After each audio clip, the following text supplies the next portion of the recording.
it's impossible to put that in words. I think one meaning that I think I felt from that look was, I dare you to look away and leave here and go on with your life as it was before. I'm JJ Heller. And I'm Dave Heller. And this is Instrumental. In every episode, we explore the instrumental moments that made our guest who they are today. We hope our conversation reminds you that every second matters, because none of us knows which moment will be the one that changes everything. Big love happens in the small moments. Hey everyone, it's JJ. Hey family. I'm only talking to my family this week. It's Dave. Hey, Mom. She's definitely listening. I hope you're listening, Mom. This one's for you. This is a delightful episode today. Oh, yeah? Yes. We got to talk to Junlei Li, who you, audience, might be familiar with if you have seen the movie Won't You Be My Neighbor? It's the Mr. Rogers documentary that came out in 2018. Which is fabulous and made me cry. Multiple times. Multiple times, yes. Junlei is the Asian man that you see on screen who I describe him as his resting face is a smile. Yes. Like he just looks friendly and like someone that you want to spend time with. Yes. So we have this podcast. I reached out to him and said, hey, man, do you want to talk to JJ and me? And he was like, yes. And I was like, yes.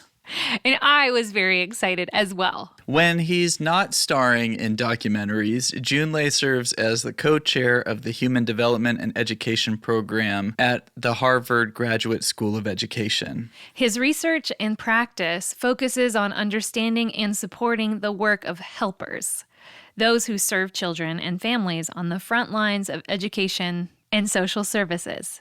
Part of the reason why he was in the documentary is because he knows a lot about Mr. Rogers because he previously served as the co-director of the Fred Rogers Center in Pennsylvania. You know, Junlei is not a household name or a celebrity, but I think you will find his story so compelling and inspiring and relatable. Are you ready, JJ? I'm so ready, Dave. Before working in the field of education and child development, Junlei was working his way up the corporate ladder. While he found himself on the cutting edge of his company's use of a new technology called the Internet. What's that? He was on the verge of a life-changing chance encounter. Here's Junlei. I was raised in communist China, so the broader education is this idea that you don't really pursue anything for your own advancement, right? So whatever you pursue ought to serve a large societal and community purpose. And what I was doing after college as a computer science graduate was very much in the corporate for my own kind of career development. And that was comfortable for a while, but it's certainly not satisfying. I worked for Procter & Gamble, probably one of the biggest producers of consumer products, from toothpaste to Tide detergent to pharmaceuticals. What were you spending your time doing day in and day out? So I went to work there at the very beginning of the internet. That was when, you know, everyone was dialing in through the modem, like getting on to the modem. That's right. And Yeah. Sounded like a cappuccino machine meets an ambulance, basically. Exactly. And Procter & Gamble, you know, is a global corporation when I joined in 1995. And my job was to run the internet services for the company. And when I joined the company, there were 50 people in this global company of 100,000 people that had access to the internet. Wow. It's about as corporate as you can get. We were in downtown Cincinnati, Ohio, and in downtown there's a campus for Procter & Gamble with these high rises. And my office is on one of those high rises, looking out to the city of Cincinnati. So if you picture a corporate job going to work, that's what it looked like. And how long did you work at Procter & Gamble? 5 years. What happened at the end of 5 years that made you feel the need to transition away? So the company would pick, all those successful people and put them in a retreat, right? And with the goal of propelling your career development even further, it was this hand-picked process. So, kind of your boss's boss, like they walk by my cubicle and, this is something I'd like you to consider. They write it into your professional development plan. But the retreat ended up being quite of a personal one, right? So I suppose the corporate goal was for you to discover who you are so you can commit more of yourself to the collective enterprise. And I think what I discovered there was that I needed to serve somewhere else in that process. Oh no, it backfired. Yeah. When did that realization hit you? I think by how people around me reacted to me. There's a phrase that Mr. Rogers would often talk to children and grown-ups about, which is that each one of us is so much more than just one thing. And so you can imagine, right? So I'm a Chinese Asian immigrant coming to the United States. My parents were scientists, engineers, and they nudged me to study computer engineering, and I worked for computer engineering. So it's a pretty stereotypical story, right, of a young Asian immigrant during that time. I suppose I didn't quite see myself as much more than that, but in this particular retreat, you're there with a global community of employees, and they put you through these exercises and so on that sometimes can get quite emotional and personal and so on. When I was listening, I feel like I can hear people like beyond what their jobs are. And when I was speaking, I thought that people could hear me far beyond the fact that I happen to be a computer engineer or something like that. My wife, whom I obviously don't know that she was going to be my wife, was also there, and she was sitting next to me as they were dividing up the groups, and we ended up being in the same group for the entire week. And I think towards the end of that week, she said something to me to the effect that you're so much more than what you're doing right now. So I guess it was the beginning of my marriage. We got married 2 or 3 years after that. But then I think shortly after I left the retreat, I started to look at graduate schools and started applying. So. Wow. Was that the first time that you had met your wife or spent time with her? Was on the retreat? That's right. Complete stranger. We just happened to sit right next to each other. Like there's a big room, 120 people. You go in, you grab a seat, and I happened to sit right next to her. And then when they divided, 100 some people into 10 people groups, well, it just so happens we were in the same group, and so we went through the whole week together. She's not Chinese.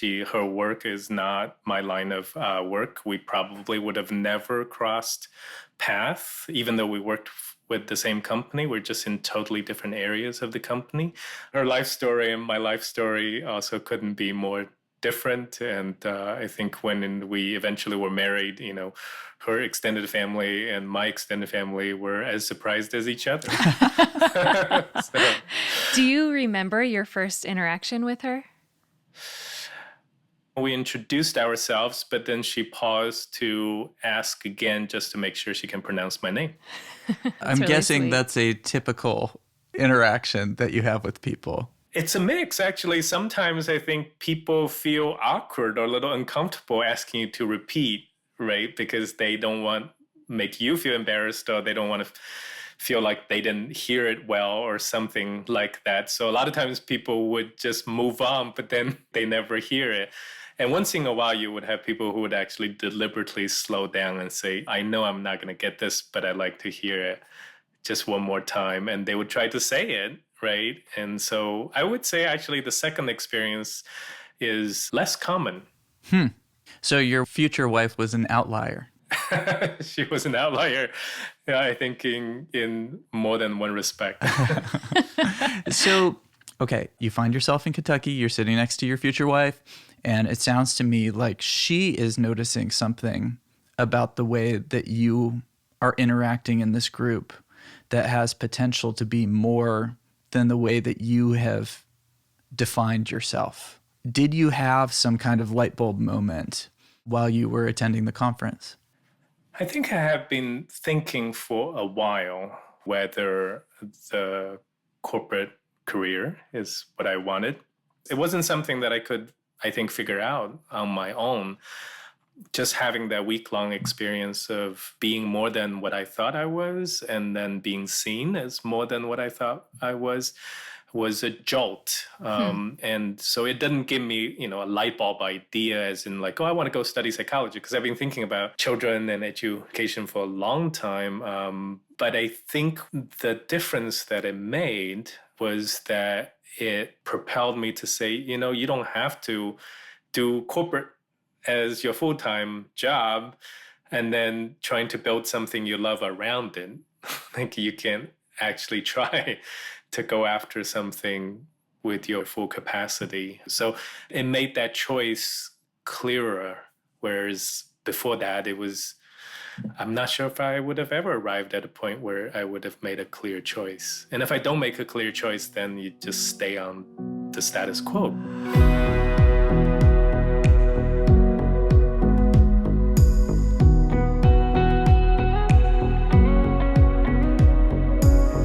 I would say even though it's a big career change, but it was still somewhat comfortable and adjacent to what I know. I was studying psychology, studying how people learn. If you imagine the brain is like a computer, right? How does a computer process information, and then how do people process information? It was a branch of psychology that was literally called information processing theory of learning. Wow. I did get married. The third year I was in my PhD program, and shortly after we were married, we started filing paperwork for adoption to adopt from China. I was really excited, right? Anticipating the adoption. We knew that by the time we were able to pick her up, she would have been 23 months old, so almost a 2-year-old. I'm assuming she didn't know English. No, she didn't speak at all at that time, and which is not unusual, right? So children who grew up in orphanages would be developmentally delayed many different fronts. Despite my education and everything, I just feel like a complete novice, just like every parent ever felt when baby. I know you have children too, and you might remember that. Oh, yeah. That beginning experience, right? Except this was a 2-year-old. This wasn't a baby. Like she was, she wants to communicate, and she's not sure how to build relationships. And recently I've been actually thinking quite a lot about it, because she just graduated from high school last week. Wow. So it's an interesting look back. Yeah. Do you remember seeing her for the first time face to face? I absolutely do. I even have a picture of it because there were 6 American families who had arrived at this medium-sized city, like in the middle of China. And instead of allowing us to go directly to the orphanage was about 3 hours away. So they instead was going to bring the children from the orphanage to the city. And so all of us, for like 2 days didn't have anything to do except hang out. And then the morning of the drop-off, right? Like they're supposed to be there whatever time. So all the parents are waiting as usual, like, the van's late or something. And then all of a sudden, like we're on the second floor, and there was this bustling, right? Like you can just hear like people are coming in, and up the steps came these caregivers, and each of them cradling one child, So, but they didn't all come up at the same time. Like they just come up one at a time. So like you're looking like in the children, and you're trying to match them with the tiny little pictures, you had. And I keep thinking, that's the one. No, that's the one. No. And then, I was trying to capture the moments I had a camera. And then of course comes up this caregiver with this child in her lap, and immediately, right? Like I keep thinking like I won't recognize them because I lived in America too long and all Chinese babies look the same or something. But no, it was just immediate. Like I knew that was her, and so I took a picture of that very moment. I don't know how much she saw of me, because if she did, I would be behind the camera.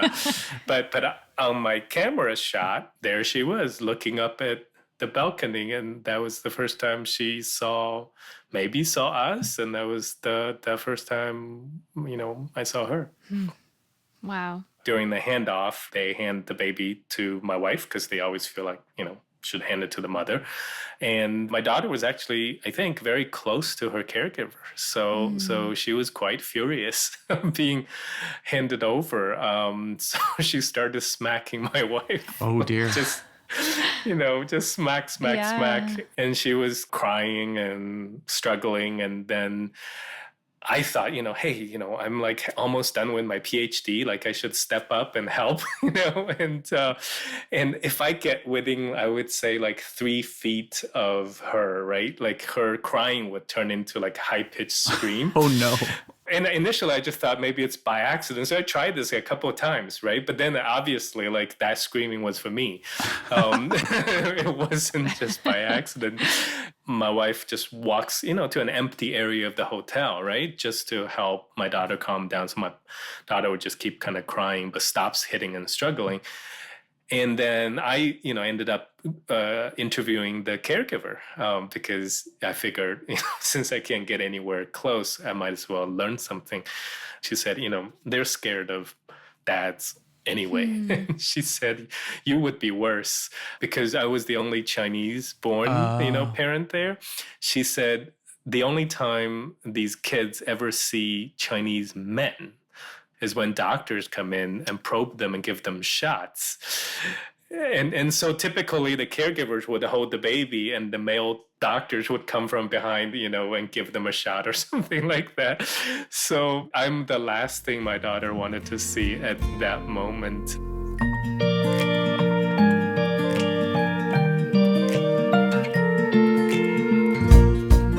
My wife just held her for hours, and then, we went back to the hotel room. It's quiet, and then the cry has quieted down to a whimper. She fell asleep on top of my wife, and then they just lay there for hours, from afternoon to night, and then wake up crying. That was the process. Wow. I mean, that's a big transition for someone so small. No kidding. After a few weeks, she let me get close even. Yay. And what's her name? Aggie. Agnes, actually.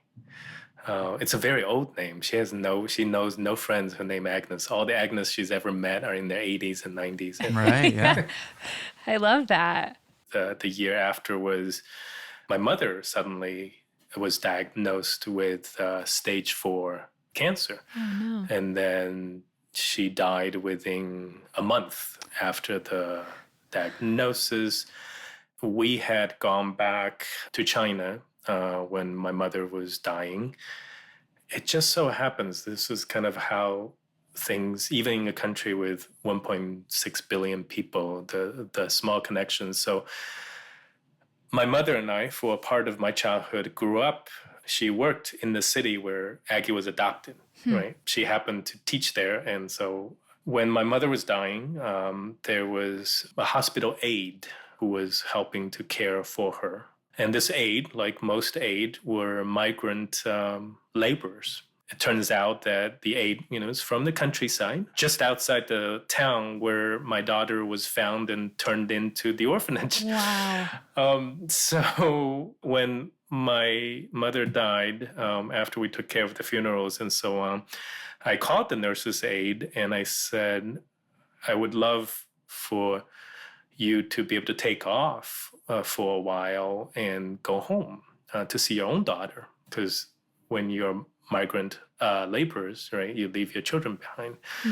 And I said, and we'd like to visit you because we want to take this time and go to the city where my daughter was found. And we took the train and to the city, and we find our way to the orphanage, and the caregiver who handed, my daughter to us came. So anyway, a year later, we went back to the orphanage in that city a second time. That's a lot of traveling back and forth to China. I think I was just finishing graduate school, so I had a lot of flexibility. We didn't have much money, but we certainly had that flexibility. And I think at the time it was just extra important for my daughter not to feel like she's growing up entirely in the United States. We wanted her to feel like there's China, and then there are people in China, and some of their people are our families. And in fact, that ended up being true, except for the pandemic year. Both my daughters and us, we have gone back to China at least once a year since they both were adopted. Wow. So did you adopt a second little girl from China? Yeah. A different orphanage 2 years later, and a little bit younger. Annie was 13-month-old when we adopted her, and they were 3 years and 3 days apart in their estimated birthdays. Okay. Wow. Annie and Aggie, that's adorable. On our second trip there, we are now familiar, right, to the folks at the orphanage, and they let us in. The first time we were primarily in the conference room, right, where they receive guests and families. On the second trip, they let us in, and somewhat unaccompanied. So we get to walk around inside the wards where children are. Initially, we simply wanted Aggie to see the room where she grew up in, as well as to see her caregiver. What was it like for her to go back to this orphanage? On the second trip, she was 4. We explained to her that's where we're going. She was happy to go. Before the age of 4, she started to ask some questions about where I was and who were my caregiver. Because, we had these books about, growing up in orphanage and being adopted. And she rarely asked about birth mother. She asked more about the orphanage and the caregiver who handed her to us. Because she has pictures. Like, she has these pictures, and these are real people. Birth mom it's a concept, right? I remember we're leaving that town, and we were at this crowded train station waiting for our train. There was no place to sit. And then my daughter asked that I wanted to hear about my birth mother. 4. She was 4, going on 5. And we did what, we were counseled to do by our caseworker, to always be able to acknowledge when you don't know, right? So I said, we don't know. I don't know. She said, can you make it up? Because we make up stories at home all the time about all kinds of silly things. And she likes that. She said, can you make it up? And I said, I can make it up. But what I make up is not the same as a real story. And she said, I know. So I started to make up what I think was a realistic and plausible scenario. Not of the birth mother's story, but how the birth mother may, for reasons unknown, needed to let someone else take care of her. And so the birth mother, packed her up and left her. We went to the location, at least according to the files, where she was found as an abandoned infant. So we said, remember we went to that place? So she probably left you right under that tree that we saw. And then she probably hid not that far. It was very early in the morning, right? So there weren't a lot of people on the street, but she didn't want to leave until she knew someone has found you. It was November, so it was getting cold, right? So you were bundled up, and then she waited, and then someone found you, and then a crowd gathered around you, and then she made sure she knew. She waited until she saw the police came, and then took you to the orphanage, and so on. So I was just making up what I think was a plausible scenario. And at one point in my telling, I look over to her, and she has these, this is beautiful and heartbreaking at the same time. She has these silent tears that's been running down her face, right, during that whole time. I didn't know that she has been crying silently.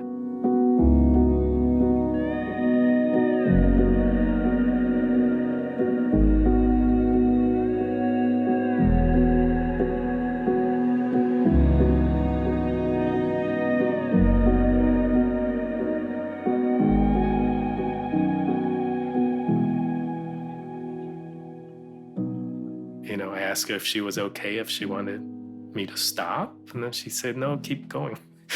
So anyway, we finished the story and she said, okay. After we came back to the United States and she started to ask a little more, these are more questions of curiosity. Why couldn't she keep me? And those are very complicated social, historical, cultural questions to explain. So we try to explain in ways that are both honest, but also appropriate to what her understanding was.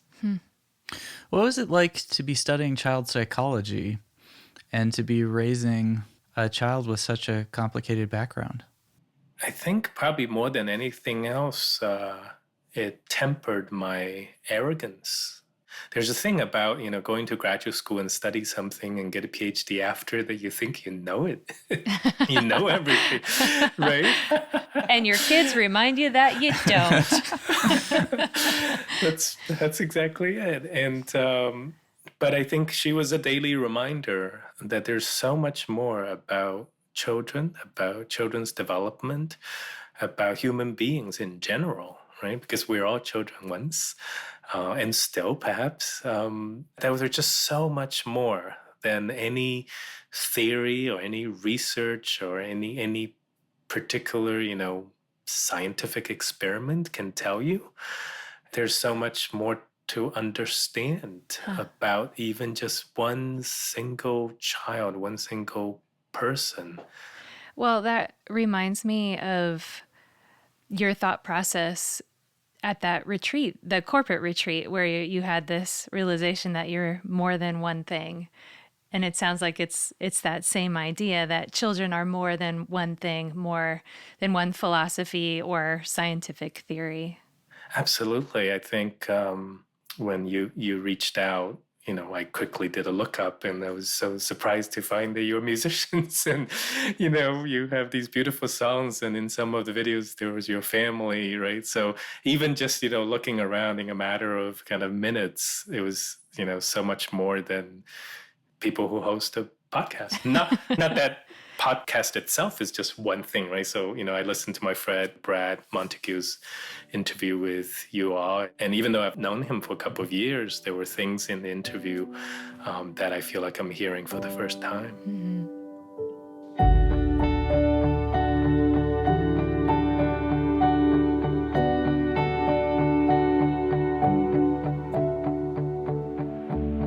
On that second trip, so the same trip where my daughter was asking me at the train station, make up a story about my birth mom. Right before that, as we were wandering around in the orphanage, checking out her old room, there was this room we wandered into. There was the doors open. Hey, we go in there, and all I remember was, boy, this is a quiet room, because kids are playing and, but you go into this room and it's like, this is quiet, but it's full of children. There were 20 or 30 kids in bed, sometimes two to a crib, and nobody was crying and nobody was fussing and nobody was asleep. So what is this, right? So I asked one of the caregivers and they said, oh, this is the severe disability ward. And, they just said it matter-of-factly. So I just started to walk up and down the aisles of these beds and cribs with my daughter. And there was this video that I have. And there was my daughter, all agitated and go, but why? Why? She didn't have a lot of words, right? She was just like, why? So I look, and I just remember looking to one side of the aisle, and there was clearly a child with severe disability, cerebral palsy, and he kind of turns slightly and tries to smile, at least what I interpret as a smile. And then I look to the other side of the crib, and there was a child swaddled, right? Probably somewhere between 1 to 2, older than what needs swaddling, with big eyes, right? We locked eyes. And he didn't smile. He didn't cry. He was just looking directly at me. And I have that look on camera, so I can remember it. But I don't think I needed the video footage to remind me. There was this searing look, not an accusatory look, right? but this look that, it's impossible to put that in words. I think one meaning that I think I felt from that look was, I dare you to look away and leave here and go on with your life as it was before.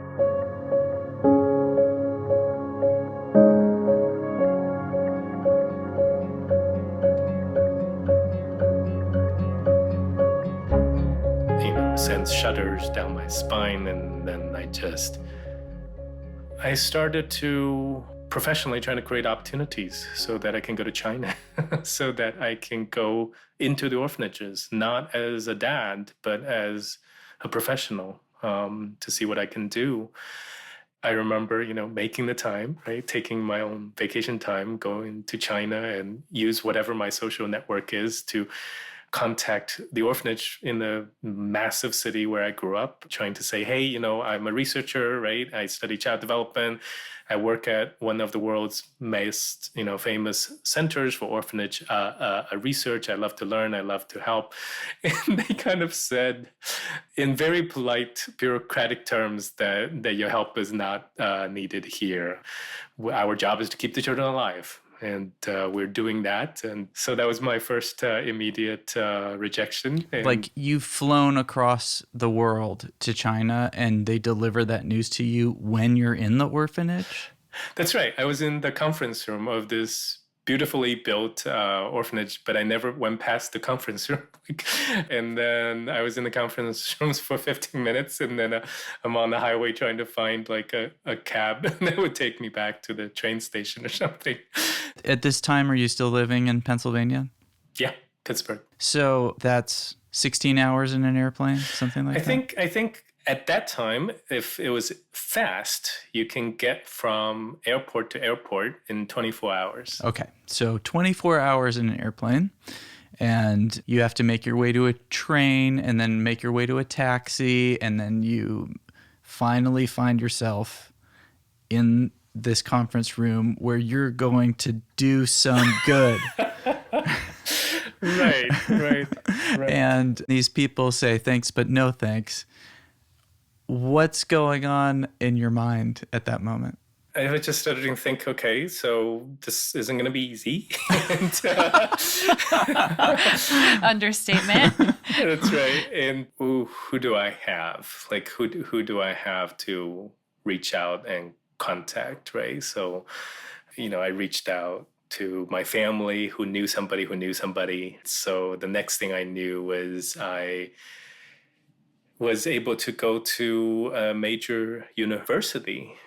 So this is what happened. So on the door of the orphanage, after I'd been sent to see the door, on my way out, there was a plaque, right, about this orphanage is one of the sites for like internship for the university. So it's like, oh, what if I can find like who's involved? And in China, like these bureaucracies would have these plaques all the time, and they don't mean anything. Like, nothing's actually happening. It's just, for credibility purposes, So anyway, so my next stop was to find a contact at the university. So through a contact, I was able to find a connection. So I go in there, I met with a couple faculty. None of them, were doing anything that have anything to do with orphans, but some of them are interested in special ed. So it was a polite conversation, a little longer than the conference room one I had earlier. And it ended with some general polite, like, oh, let's, collaborate and get to know each other better. But it wasn't going anywhere. And then within the last 5 minutes of that meeting over, this guy who's about 5 or 6 years older than me kind of runs into the room and said, I'm sorry, I'm late. and he comes and he sat down and he was one of the professors in special ed. It just so happens that he was one of the expert on orphanage care in China.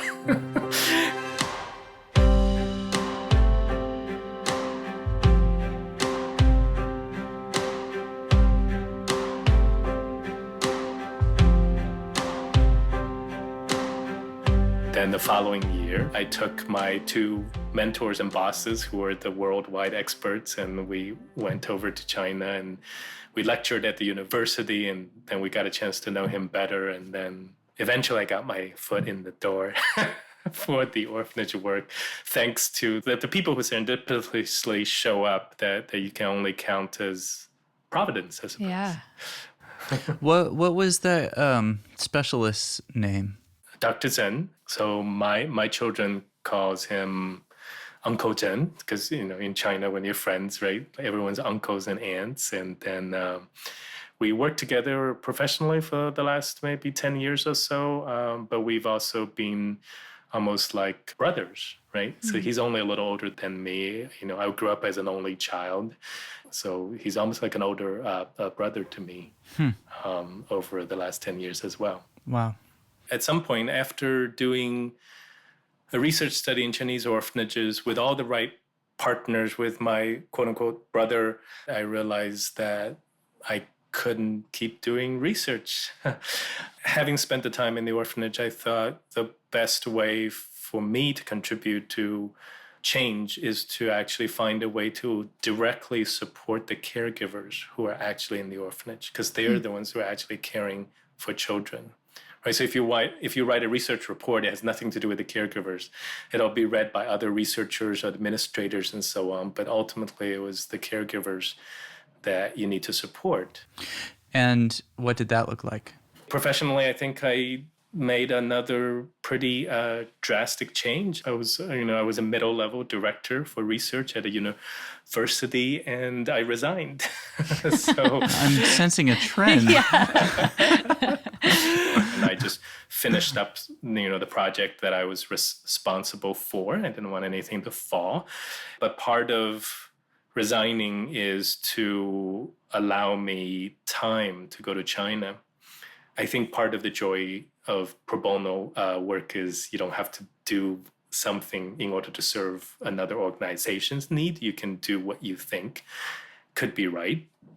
And it was during that pro bono phase that I encountered, the phrase, it takes a village, right? So like in China, there's actually a village. I talked earlier about how these children with disabilities are kept in dehumanizing conditions. And so then I saw the complete opposite, which is that there was a village in China that was caring for about 200 orphans with severe disabilities in the most humanizing way imaginable, that they are foster children to the farmers. They get to go to school.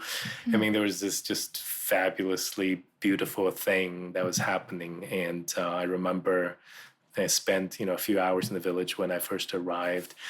And when I got back to the hotel, the first thing I did is I used a calling card, right? Because, you're in a tiny village. You use a calling card to call my wife, who's here, with my 2 girls. And I just had to tell her, like, I was in this place, and if I could picture kind of what heaven looks like on earth, right? Not in terms of the clouds and the angels, but in terms of how people are actually with each other, this would be it.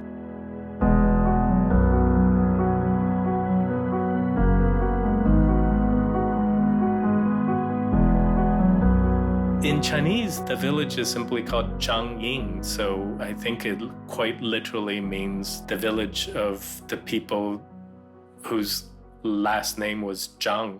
So, it's like, it goes way back, right? Like it was just, it's just like a little village. Smithtown or something. Yeah, Smithtown, exactly. It's tiny. It has 800 families. It has one street that doubles over as the market, as well as the places where they dry their crops and corn.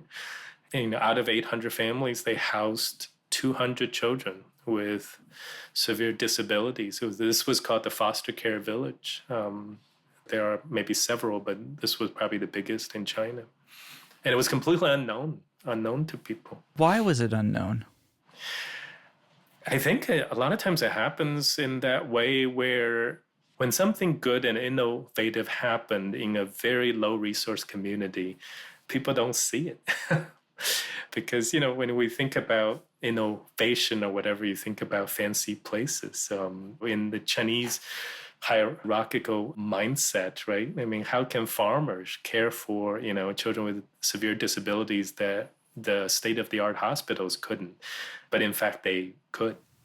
What this reminds me of is the way that sleep is able to be so beneficial to someone's well-being, that if it were a pill or a shot, or if it was somehow able to be bottled up, then people Or would monetized. right, people would appreciate it that much more. But because all it is a matter of us valuing that much time in bed getting our rest, we just don't place enough value on it.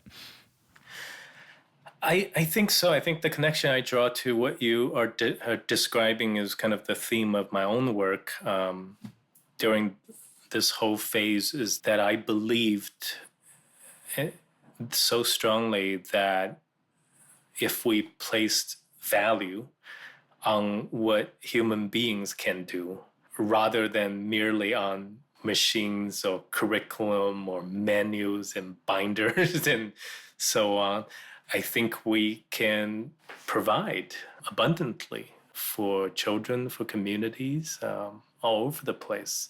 I don't mean that we should throw out, resources and materials and training and so on. All these things are helpful, but they're helpful only if ultimately we place value on what human beings can do. Mm-hmm. So would these children with disabilities come from surrounding areas to this village? Yes, so those children were abandoned because of their disabilities. And so they're taken to the orphanage the way my daughter was taken to the orphanage.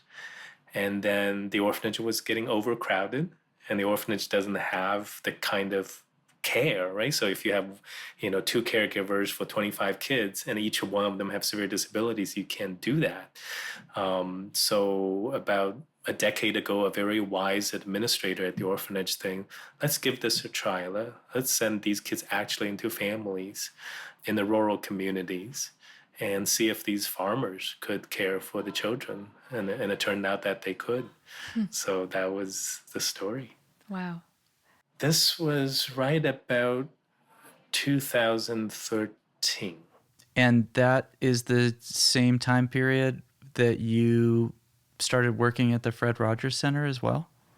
It was not too long after that. It was because I had quit my job, right? So for a while I was part-time, working at the university and part-time doing this in China. And the Family Communications, which was the nonprofit that Fred Rogers founded, just happened to be in between programming, right? So, Mr. Rogers' Neighborhood were done.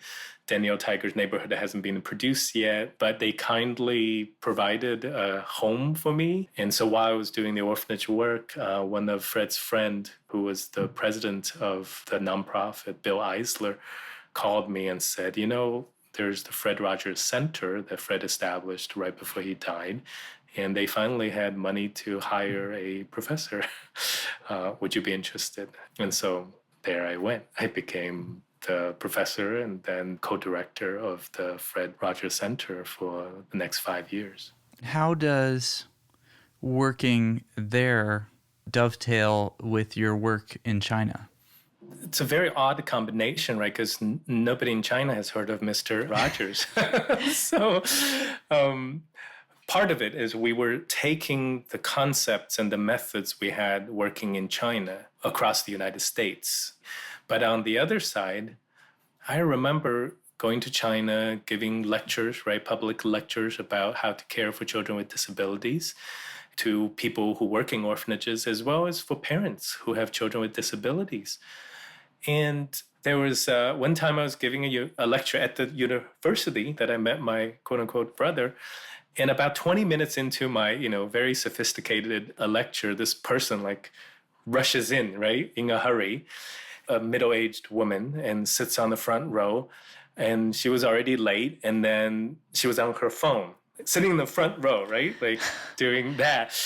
And so I noticed her, right, because she was doing that. I don't know who she is or anything, and she didn't look like a student.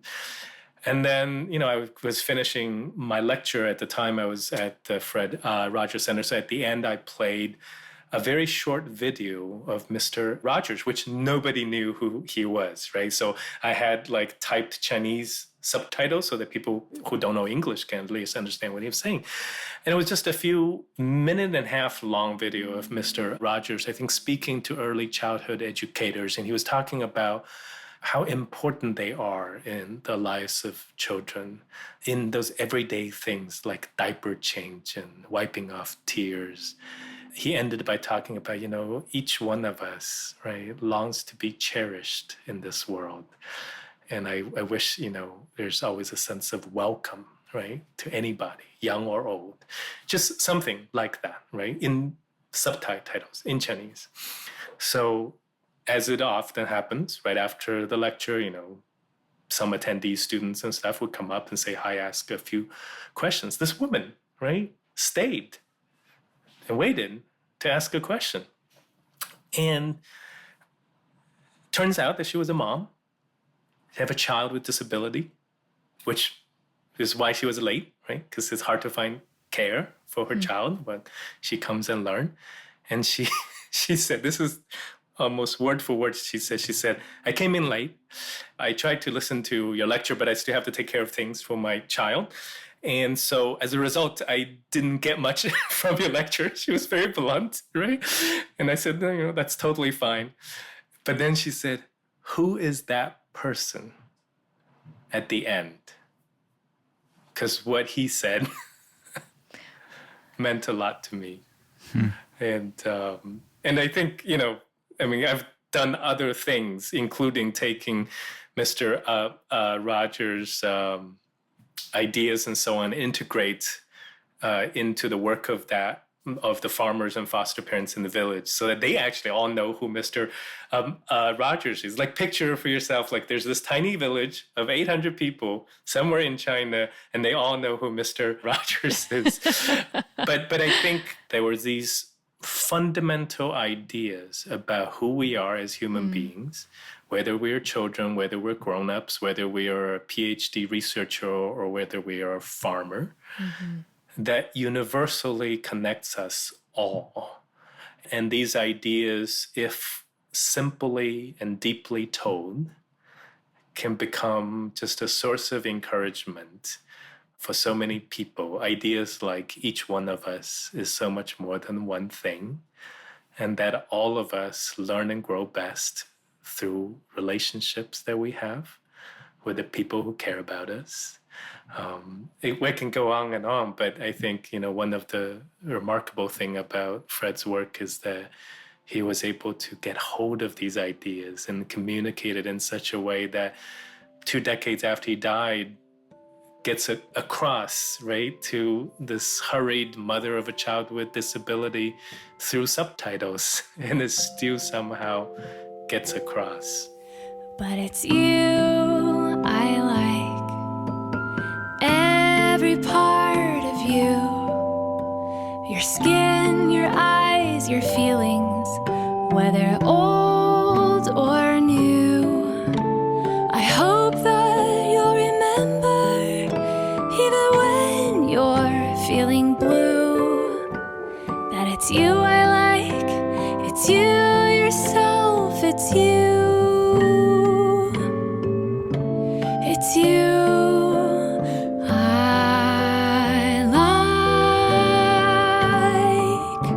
like. It's you I like. I went to Pittsburgh for graduate school. So while I was studying graduate school, I was some mornings I was started to watch PBS. It just so happens that where Fred lived was 2 minutes from my graduate office. Like we can see his apartment from my window. At the time, I didn't understand it. I thought, wait, so Mr. Rogers was talking about child development, and my PhD was about child development. but I couldn't find the intersection. Like he was talking a whole different set of language, right? Like about, for example, each one of us longs to be cherished. The word cherish has never came up in my entire doctoral study. So it was almost like two different worlds. Well, yeah, because you are studying children as computers or like their brains as computers. That's right. Here he is talking about emotion. I think he was talking about us as whole. We are, a part of us do function kind of like an information processor. A part of us have hearts and feelings. A part of us have spirit. And he was talking about all of us, right? I think I started to learn about him, and it wasn't so much his ideas, because he would be the first to say it. Like, he didn't come up with these ideas, right? He had his mentors who are some of the giants in the field of child development. But I think he did it perhaps better than anyone I know, was to communicate these ideas in a way that resonated and touched people, young and old. You don't have to, have even grown up with Mr. Rogers' Neighborhood. He found a way to talk about these ideas that moved people. And in Fred's own words, he wanted to make goodness attractive, in the sense that it draws people in to make people want to do something. And I think that was the lesson that I was learning. So when I go out and I couldn't help but to think and talk almost, Fred-like, because I just so loved the way he talked about people and children and who we are and who we are to each other. So were you internalizing that simply by watching Mr. Rogers' Neighborhood as you were getting ready for your day? Or were you intentionally pursuing his writing, or how did that internalize in you? Both. I would, starting from a graduate student, I would try to find everything that I could find that he has written and watch the show, but not obsessively. But then once I became a faculty at the Fred Rogers Center, we had the archive of his materials, his notes, his speeches, and the notes he made on his speeches. It's kind of the behind-the-scenes look. Most people knew him on television speaking to children. In his speeches and writing, you get to see how he speaks to adults. And it's both similar and different. Gradually, you start to think not exactly like him, but adopt the way he speaks and thinks about other people, and you start to adapt it into your own context of work. I remember turning on PBS and watching him, not watching him, just the TV's on. And then he would, in 1,000 different ways, convey the exact same message, which is that there's something unique and special about you, not to be prideful about, but that there's something about you that's worth giving to the world. For someone who grew up in China, it was really kind of a drastic message, right? So if you grew up in a country that has over 1 billion people and everything is about excelling above others so that you can have a distinction, the last thing I think you learn is that there's something kind of unique and worthy about who you are. It's all about kind of what you can attain, right? Status and profession and so on. So just that message alone, I thought something was fundamentally striking. That it wasn't just about feeling good about who you are. It's actually just a fundamentally different way of looking at who children are, who people are. And so it clicked with me in the same way.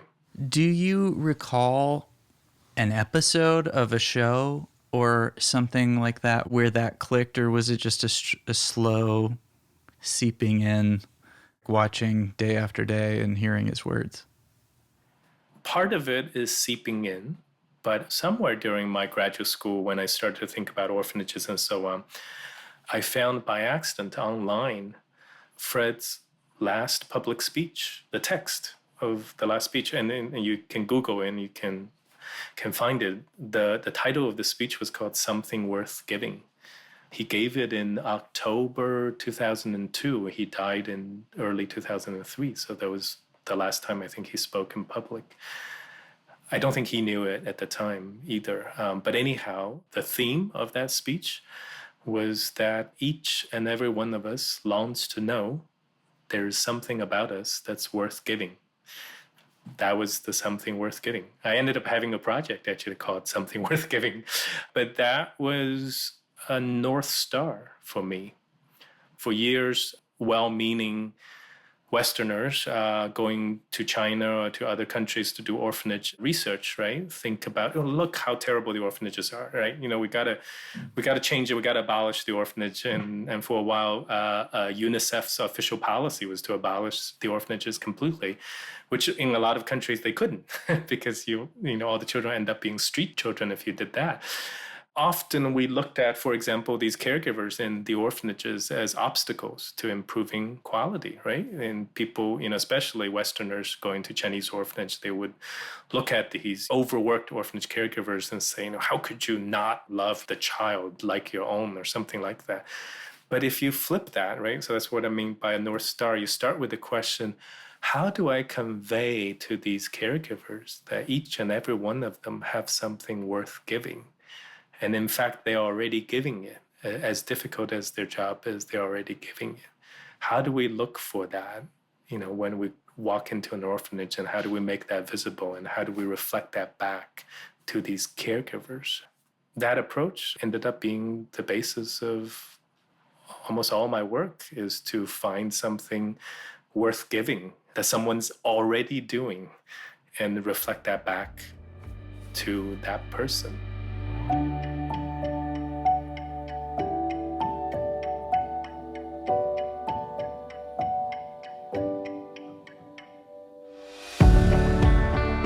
What has happened as you've found this special village, this heaven on earth, and tried to communicate what it is that they're doing both in China and in the States?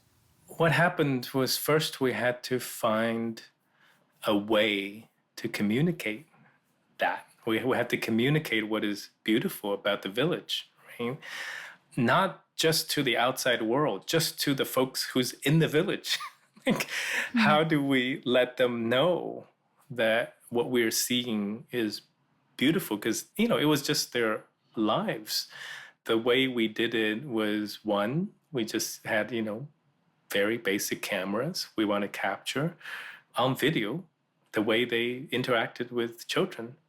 And then two, we didn't think that complex PowerPoints with research studies in English or so on is going to convey the point. So during that time, we were trying to develop this thing, which we later called simple interaction. So it's a sheet of paper, and I can send it to you over email, and it's freely available from our work website, with 12 little pictures. And each picture depicts a kind of human interaction. With 12 pictures, you can look at any human interaction and go, I think this interaction is here, here, here, here, here. When we went back to the village, I think on the second trip, in the village, they said, oh, you have a PhD in child development. You can't just leave. You need to do a training for us. And we said, we can't train you. What you do is incredible. Mm-hmm.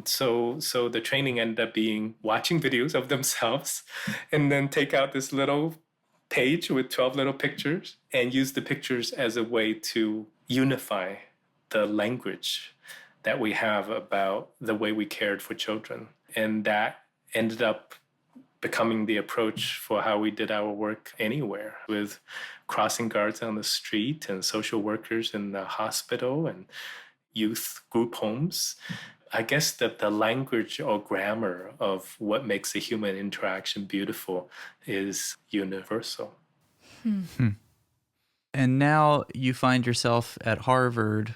Are you just basically sharing these principles with the students that you're instructing?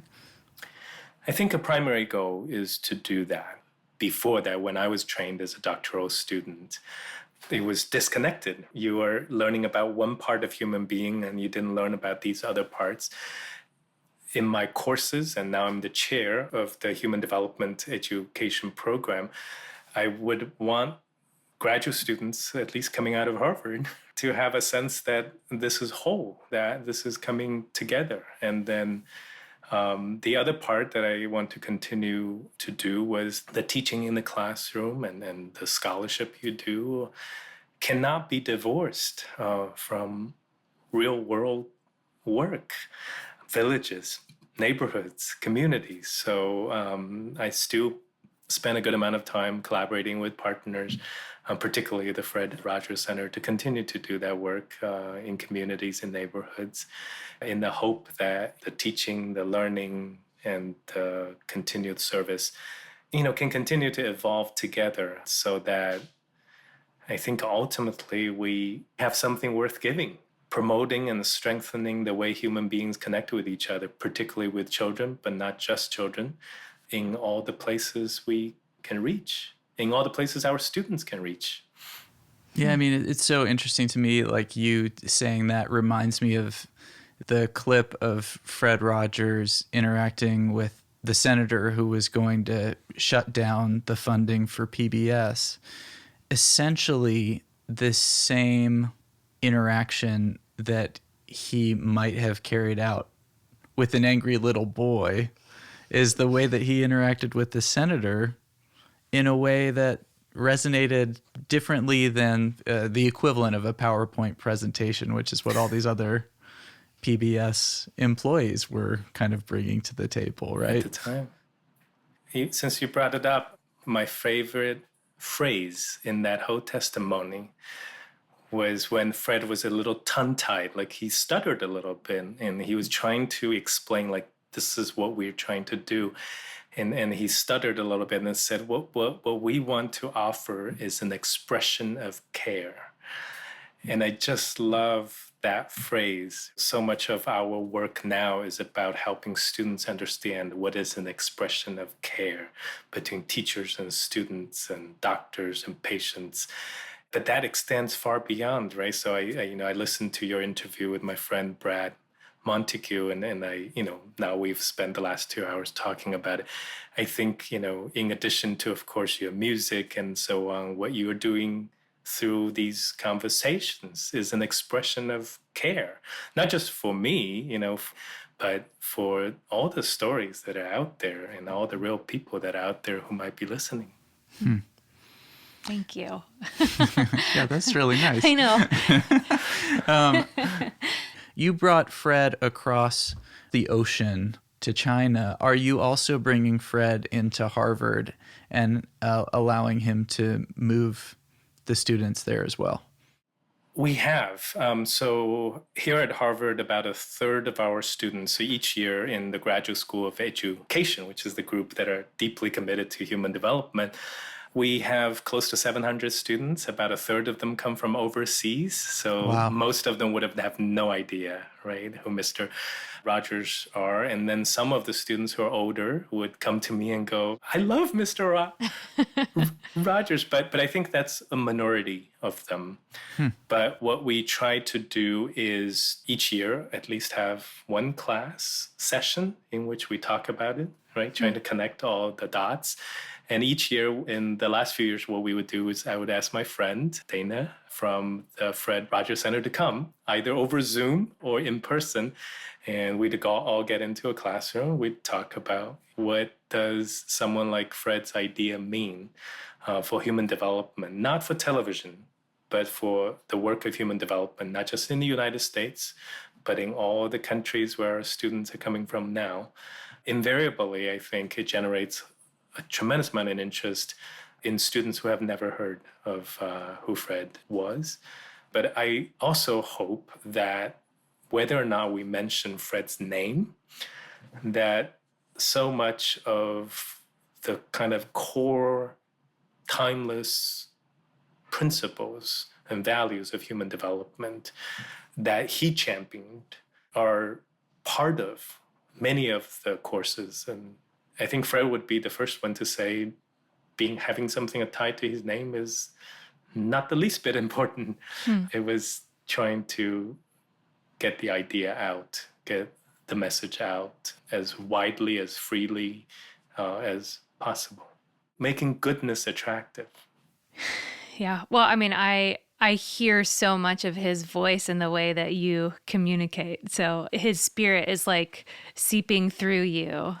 He just had this way of being unhurried, and really taking the time to connect. I really appreciate that about you.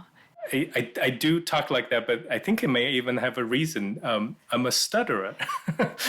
And I used to go to speech therapy for stuttering when I was a kid, as well as when I was an adult.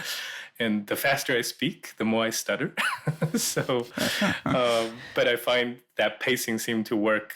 It helps my words keep pace with each other, along with, how I breathe and how I get the words out. So.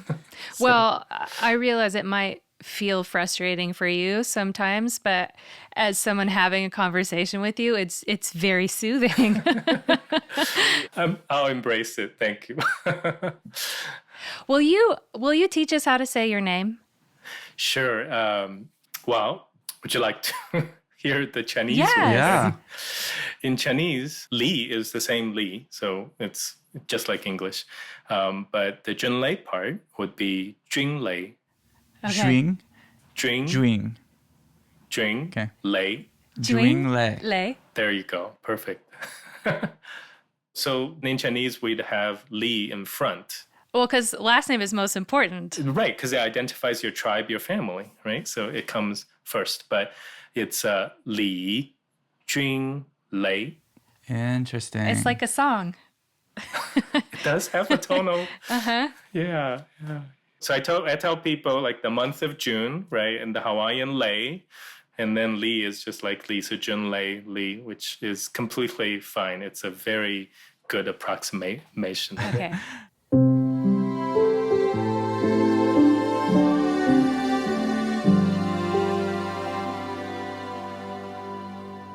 The whole conversation that we've been having with you today is about how you had a couple of key moments in your life that were kind of, they woke you up to the status quo that you were living and made you say, I can't live like this anymore. And it started when your boss's boss stepped into your cubicle and invited you to go on this retreat or to this conference. And so my question for you is, who do you think you would be if your boss's boss had never stepped into your office to invite you to that conference? I would very much hope that I would still be doing service work, teaching work at the community level. As much as I'm so grateful for all the serendipitous opportunities and connections I've had throughout time, I very much felt also the inevitability of it, in the sense that there's a longing or yearning, just like what Fred said, each of us longs to know there's something about us that's worth giving. And that longing will sooner or later meet the providence that's around us, maybe by a very different path, but they will nevertheless meet. I may not be a child psychologist, but I think it would still be more than whatever I was doing at the time.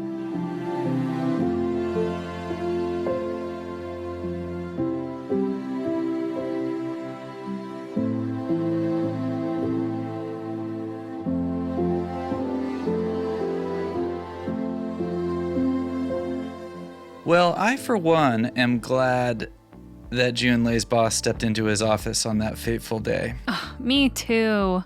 Having this conversation with him reminds me again how important the small things are. You don't need to be singing from a stage. You don't need to have a viral video to make a big impact in someone else's life. Preach. It's those small acts of kindness that can make the biggest difference. Junlei doesn't really have a website, but you can find out more about his work at simpleinteractions.org. This episode of Instrumental was produced by me, JJ Heller. And me, Dave Heller. Our theme music is my song, Big Love, Small Moments, that I helped write. You can always listen to JJ's songs by telling your smart speaker to play music by JJ Heller. We'll be back next week with another episode of Instrumental, so be sure to subscribe wherever you listen to podcasts.